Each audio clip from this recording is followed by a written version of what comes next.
Thank you so much, Kristen. We're thrilled to have everyone here with us this evening, and especially two of our wonderful faculty from the program. Our guest speakers tonight are Deborah Pierce-McCall and Casey Sims. Deborah is a psychologist and a consultant, and Casey is a counselor and faculty at Clackamas Community College. Turn it over to you guys. Hello, everybody. Thank you very much. Good evening. So, to get started, what is interpersonal neurobiology? It's an interdisciplinary field that is a consilient approach that bridges and integrates information from multiple sciences. Consilience is when different sciences are in agreement. In interpersonal neurobiology, we integrate science from psychology, psychiatry, mathematics, evolutionary biology, physics, sociology, and other fields as well.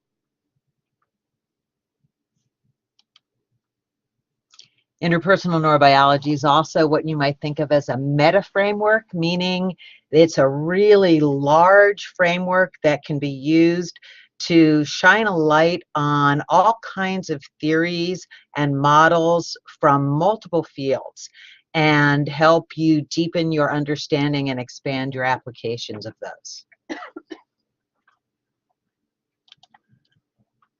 IPNB provides a holistic and systemic view of mind, brain, relationship, and health. We are all embodied and relational. IPNB integrates those different aspects of our experience.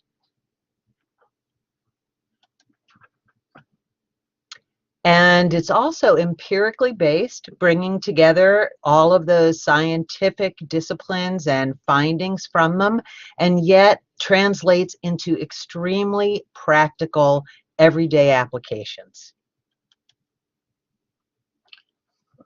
IPNB places an importance on all ways of knowing, and so we value the subjective experience in this field.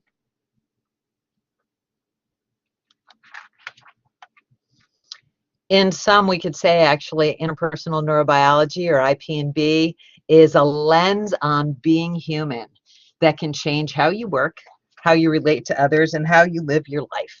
It has practical and personal applications.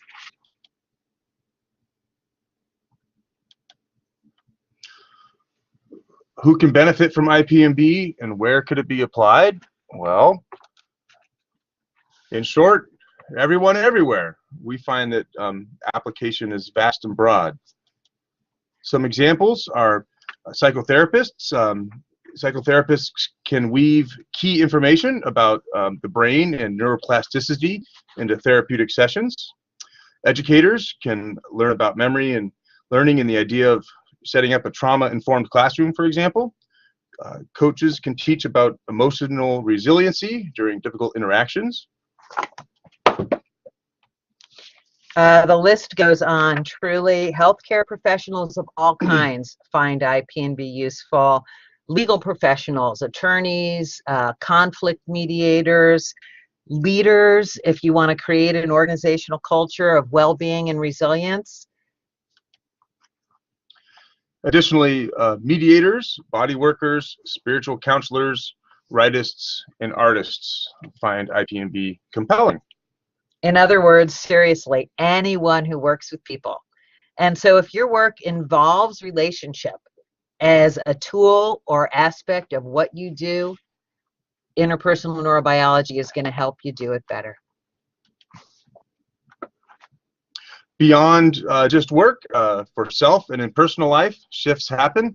I found that in my IPNB training that the science often affirms my intuition and leads to greater intentionality. Sometimes, of course, it challenges what I thought I knew, and I bring a new awareness to change.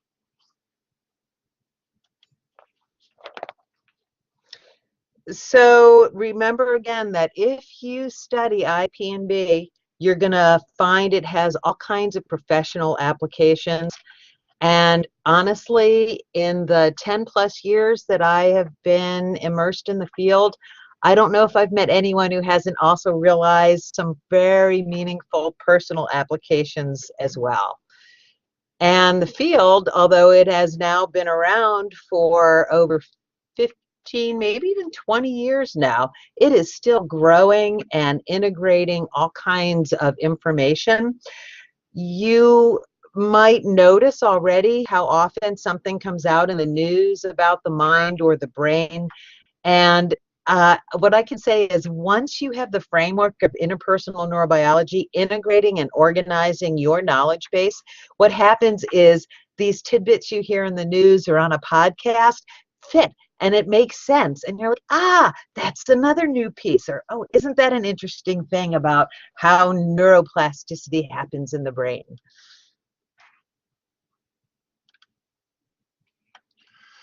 There's a professional interpersonal neurobiology community. GAINS stands for the Global Association for Interpersonal Neurobiology Studies. Deborah here is actually the past president currently and sits on the board of the GAINS organization. Also in the field, there are academic texts, including a Norton series on interpersonal neurobiology that has over 40 published books thus far and continues to increase. You'll find various teachers, speakers, workshops, programs, and consultation groups organized within the field, and conferences and seminars as well. Next week, the IPNB annual conference is happening in UCLA. Deborah's going to go. I'm already making my plans to attend in 2018. At this point, we'd like to pause and ask if anybody has any questions about interpersonal neurobiology before Amy continues to talk about the specific program at Portland Community College. So we're going to watch the text box to see if anybody has a good question. And just remember, now or at any time while we're still with you today, if you've got any questions, just put them in that chat box and we will do what we can to give you our best answer. Amy? All right. Thank you so much, Deborah and Casey. Really appreciate you sharing some about the field there. I'm going to talk a little bit about the, lower my screen here, talk a little bit about the program itself here at Portland Community College. It's called the Foundations of Interpersonal Neurobiology and is designed to give you that foundational knowledge, like Deborah and Casey said, that you can take into your professional and personal lives and apply in a wide variety of ways. Our program is taught by 7 expert faculty members with a wide range of backgrounds. We have MDs, counselors, structural integration therapists, a social scientist, and many more people here to share their expertise with you. The program includes live delivery. We accomplish this through our online technology with live streaming so that participants and faculty from around the world are able to connect together and ask questions in a simulated, well, not so simulated, in a virtual classroom and able to engage in real time. This can include Q&A, some really active discussion. There's breakout groups so that you can engage with each other in smaller groups and then come back together in a large group as well. Let's see. We also, because this is interpersonal neurobiology and we know that it is so important for people to get to connect together, we have designed this as a hybrid program with a 4-day in-person long weekend intensive where you get to learn from each other. The faculty will all be there to meet you, and you'll have 5 different sessions with engagement with them and doing some of the more embodiment practices that are part of the program. We'll talk more about that a little bit later. This is a program that's open to a wide variety of students and professionals. We really designed it to be accessible to everyone. It is master's level education content, but is truly accessible regardless of your professional background and interests. And as Deborah and Casey already explained, there's a wide variety of applications, both personally and professionally.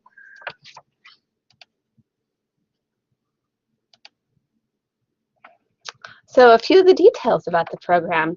It is a 6-month-long program. It starts, the first class is with Casey, and that starts on April 4th.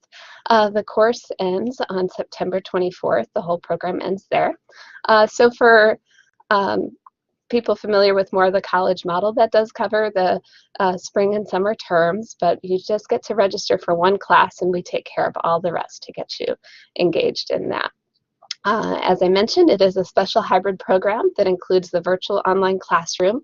All of those live classes are recorded so that anyone can view them at any time. If you're not able to join live during that classroom time, we make sure that that recording is uploaded promptly after the class, so that if you're in a different time zone or have some work or personal commitments that interfere with your ability to join that particular class, you still have very quick access to that information. Or if you just want to review something that was discussed, it was a really engaging and more robust conversation that you wanted to hear again, then that is available to you in recording. And then, of course, our in-person intensive. We also utilize a flipped curriculum for this program. So that means that all of the participants get reading materials and are encouraged to study ahead for what is going to be discussed in the class the following week. By doing this, it really enables the course time to be spent integrating the work and clarifying some of the topics so that you can delve more deeply into the content and how you can apply that in your lives and work. This does include, our curriculum is designed to include 6 hours of ethics, which is a magic number for many professional licenses. So among the many CEUs you get, you'll have that to include. So here is a list of the 7 classes or modules that are part of the program. As you can see, we cover a wide range of topics, and all of these courses are taught by the different faculty members, sharing their expertise from the different areas. So we include introduction, where you learn some of the key concepts around IPNB, ethics, the science of IPNB, which includes a lot of the neuroscience and anatomy, as well as getting to dissect a brain when we come together for that in-person time, attachment and trauma, difference and diversity, very popular topic these days, embodied relational mindfulness, and then the last class is on connection and community, helping you figure out, now that you have this knowledge, how do you bring it into the rest of your life and help apply it. The in-person experience that we mentioned is going to take place on from August 3rd to August 6th. And again, it's just part of what we thought was really important to make this a well-rounded program and let you come together, meet each other, learn from each other, learn from the faculty, and engage. So we really felt it was important to design this with these 4-day intensive opportunity. It will be held at the Climb Center here in Portland, Oregon. So it's a great time of year to come to Portland, escape the humidity in the rest of the country, and enjoy a little bit of what our wonderful city has to offer. Classes range from 6 to 8 hours each day. Most of the days start at 9 a.m. and end at 4, so you'll still have some time to spend with your classmates and get to know a little bit of the city. And we are going to be hosting or coordinating an optional dinner if you'd like to join the faculty and students for just some social time one of the evenings. The time investment, as we've already mentioned, it is a 6-month program. And like with most college level programs, it's really estimated that you spend 1 to 3 hours for every studying and preparing for every hour of class time that there is. so you can plan accordingly. Make sure you bring some pleasure reading on your vacations this summer with IPNB in mind there. We have 16 of those live online instructional sessions that we were describing earlier. The 4-day in-person intensive here in Portland from August 3rd to 6th. And then throughout the entire program, all of the classes have an ongoing discussion board opportunity and links where you'll be engaging with the other students, with the faculty, talking about some of the topics in each of the modules, being able to ask questions and engage in some really lively discussions around what you are learning. So again, those live instructional sessions and the online boards are something, discussion boards are something that are available 24/7, or at least after the live sessions have taken place, they'll be available for you. Financial investment, the entire program, all 125 CEU hours are available to you for $2,950. We do have payment plans available. You can break that out over 5 different payments, pretty much the duration of the program. There are a few books that will be required, but you're able to purchase those on your own so that you can find the best deal online possible. We'll have that book list available for you after you register. And some of the next steps, of course, would be to register. Registration is open now.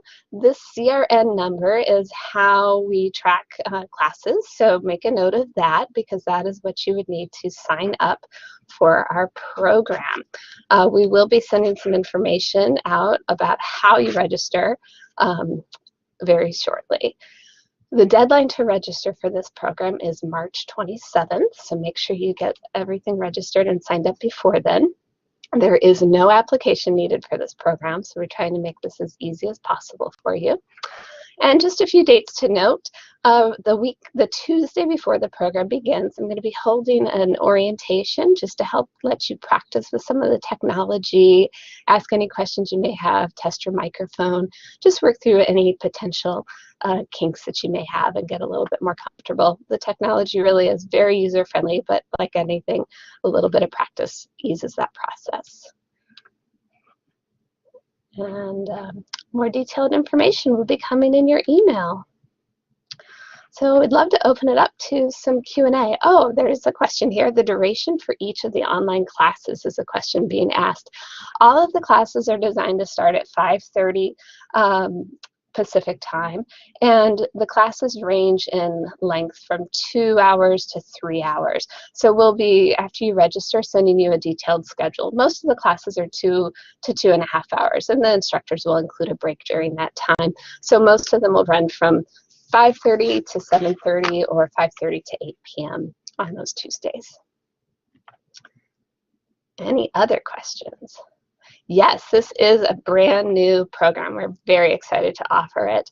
And will it be offered ongoing each year? We certainly hope so. We are looking at holding, or we're planning ahead right now for 2018 with the anticipation that you guys are really excited about it and spread the word to keep it going.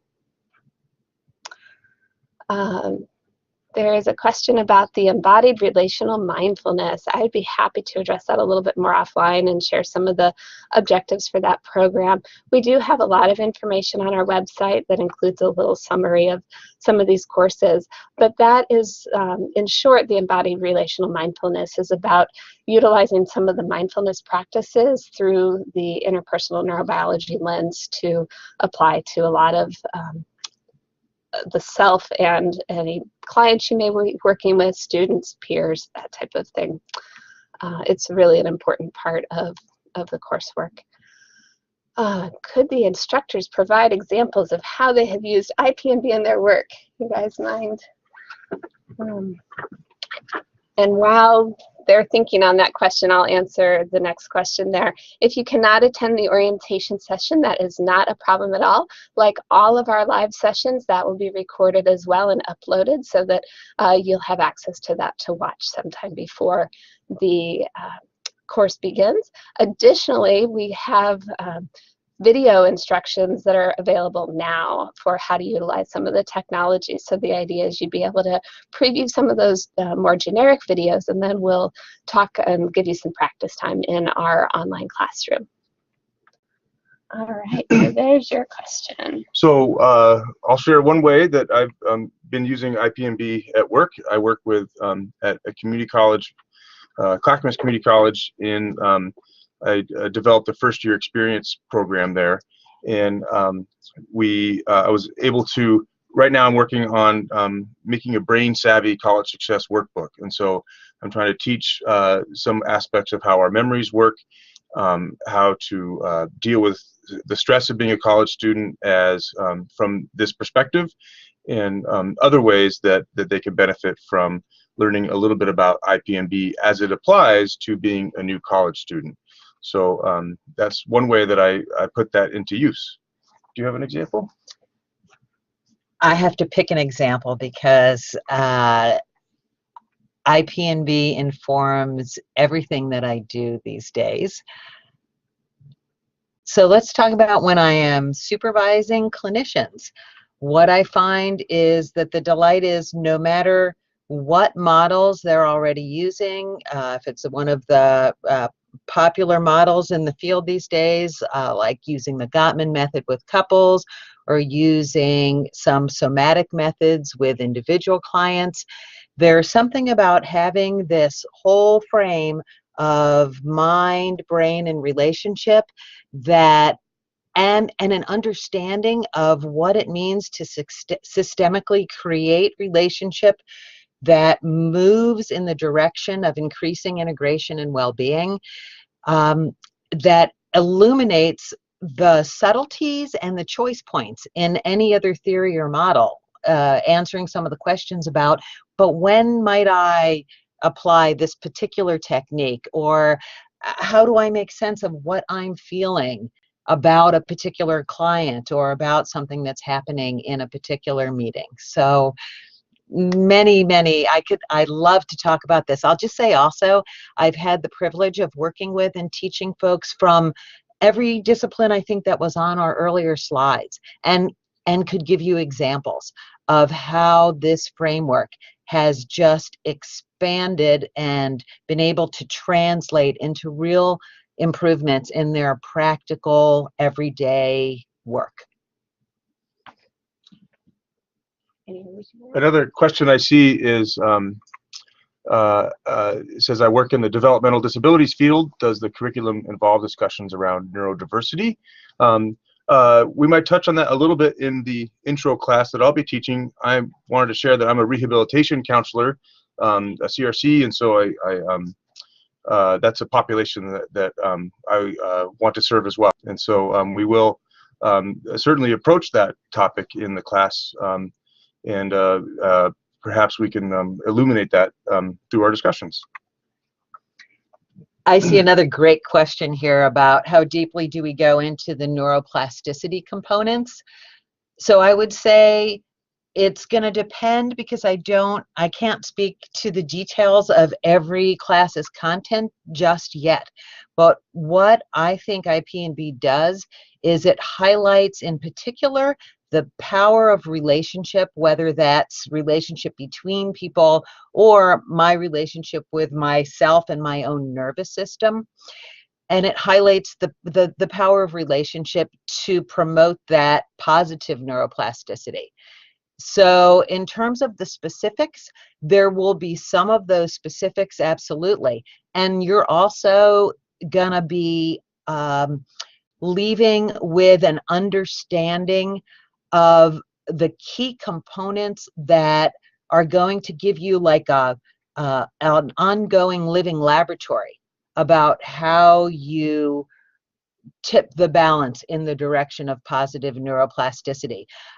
As an example, I had an experience soon after I'd really deeply become involved and learned IPNB, where I was working with somebody who had a family member with a brain injury. And this is not my field of expertise, of course, but by just thinking about what they knew about what had been injured in their loved one's brain and about the family dynamics and their relationship, we were able to come up with probably a dozen really impactful, practical tools or processes that they put into place in the family that really aided and supported the rehabilitation and recovery process. Thank you, Deborah. And neuroplasticity is touched on in the Science of IPNB course. I'm sure it's also included in trauma and attachment and woven throughout a lot of our courses. I did want to back up to one of the questions about the instructors being able to provide examples of how they've used IPNB in their work. If you go to our website, which is right up here, climb.pcc.edu/IPNB, many of the instructors have developed videos talking about what they do, IPNB, why it's important to them, how it's impacted their work. And those videos are attached, they're hyperlinked to the instructors' names and bios. So not all of them have gotten a chance to complete their videos yet, but many of them are on there. So that can be another great resource for you to learn a little bit more about the instructors as well as applications for the field. And Amy, I just want to add to what you just said.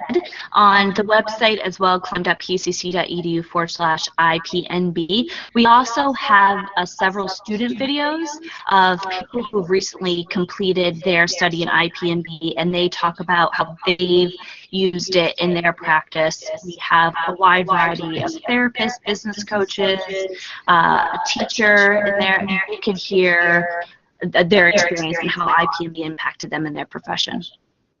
Wonderful. Thanks, Kristen. Yes. Any other questions? Do we have, oh, I see one question up here about the days of the week. The live classes, the live sessions are streamed on Tuesday evenings. There's 16 of them over the course of the program. And then the discussion boards that are woven throughout all of the classes.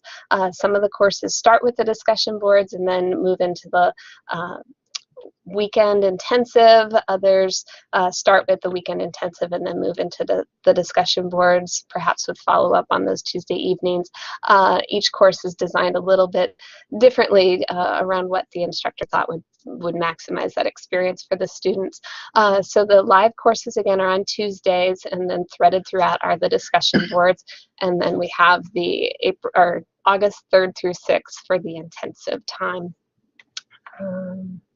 And do we have a minimum or maximum number of students? We do have a minimum. We'd like to have at least 18 to 20 in our program, and the maximum is 45. Any other questions?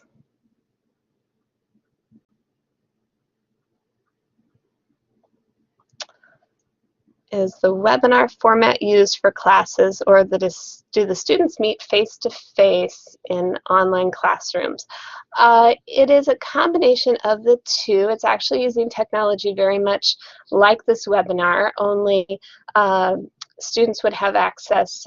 Most of the students we expect them to be attending live, highly encouraged, and students would be required to have a microphone at the very least, and preferably a webcam. So along with this webinar feature, you'd be able to see profiles of the students, images, perhaps video when they choose to share that, and definitely be able to engage with the other students and the instructors through their headset, microphone, speaker type of combo, so that you can talk with each other.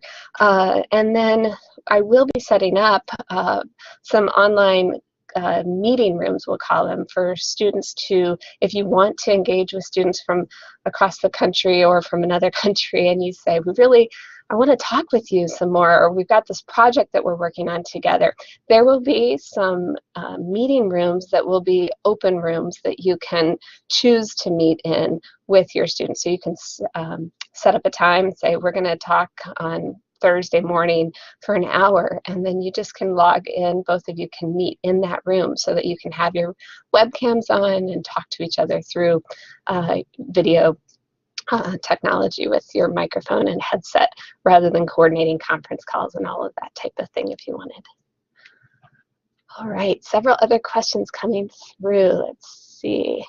Kristen, I hope that I answered that question for you. If not, please call me later or re-ask it, and I will try to make sure I cover that. Are there any testing materials? I'll let you guys address that one. Is there any tests on the materials? I think that question is asking. I am intending to include some quizzes on the material using the philosophy that test expectation helps improve learning. But when I set those quizzes up, you can always take them multiple times to help learn. So they're a tool to help reinforce or re-encounter the material in a different way. So they're kind of low-stakes quizzes. So that's how I intend to include a little bit of that in the introduction class. Great, thanks. Deborah, do you have any insights on how other instructors might handle that? I really can't speak to that. I know certainly in the ethics class, there's not any testing. There's certainly a chance to make sure that you're playing with what you're learning and applying it and then sharing with each other. So that would be as close to anything like testing, and that's really not much like testing. So I guess I could say not really, not much, not that kind of way of evaluating. I think this is a group, I would say, from what I know of all of us on the faculty, where we really trust that adults who learn this will find such motivation in the learning that you will be your own tester in that way. You don't need any tests. Absolutely. Thank you, Deborah. There was a question about what percentage in the past year of students have been Portland-based. Well, this is a brand new program, so we don't really have that kind of data yet. I can tell you that I have fielded questions from students all across the country. A number of people local here in Portland have also contacted me, but it remains to be seen what that percentage will look like. But I can say several have already indicated they plan to from other parts of the country fly in to visit, and local students have expressed enthusiasm as well, so perhaps some of them can host you when you come to see. Let's see, any other? I think we've covered all of the questions. They've been flying up, so if you asked a question and we missed it, would you please retype it there? I'm trying to look to see make sure we got everything covered. Oh, yeah. Yeah, you covered that. All right. Any other questions? All right. Well, if you do think of other questions later on, please. Oh, there is one more question here. How many times would one need to fly in for this program in total? It is just that one weekend in August. So August 3rd through 6th is when we would need, we have coursework live on site here. So we tried to end it on Sunday at 4 o'clock in case people want to get to the airport afterwards to get home that evening, or bring your friends or family and enjoy a few extra days here in our beautiful city. Any other questions? Yes, it is going to be a D2L platform. D2L stands for Desire to Learn, and that is the platform for hosting a lot of the technology where reading assignments will be uploaded. This is the case you talked about will be available. The discussion boards are managed through that Desire to Learn platform, and it is also through that platform where you are able to access both the live online rooms when they're happening, the open meeting rooms where you can meet with each other at any time, as well as the recordings of those live sessions. So that will all be part of that technology orientation. You'll have the chance to review videos about that technology ahead of time so that we can reinforce some of that and give you some practice time with that during that classroom. Required postings and discussions. Yes, there will certainly be required postings and discussions, but I'll turn it over to a couple of our faculty to talk more about that. Yeah, so in every week, outside of between the time that we have a live online class, there'll be asynchronous coursework, which will include discussion board postings and a little bit of required readings and maybe a video to watch, and we'll refer back to the textbook that we're using. So there will be some of those components to the class. I'm going to try to make it different every week so that it keeps it engaging. Do you want to answer that as well? Yeah, I think that the online conversations, which is what the postings and discussions become, are a surprisingly intimate and meaningful part of any of the IPNB classes. So my guess is, right, they'll be part of all of them, and that different instructors will have a different matrix for you in terms of what is actually required, if there is, as a minimum. And again, it's going to flow with your learning process. I can say, knowing Casey and the other faculty folks, we are committed to practicing interpersonal neurobiology in how we engage with all of you and in how we construct this and how we offer and teach this. So hopefully you will find that that online part just becomes like you're hanging out and talking to people. Thanks, Deborah. We really are thrilled to have found such phenomenal faculty. They're really committed to sharing this information. They're so passionate about it and wanting to help other people learn and grow through IPNB. We do have one more question. When do we know at this point when the next program will take place? We are still in the planning stages for that, working towards potentially starting our second cohort in January of 2018. So looking at running the program about once a year right now.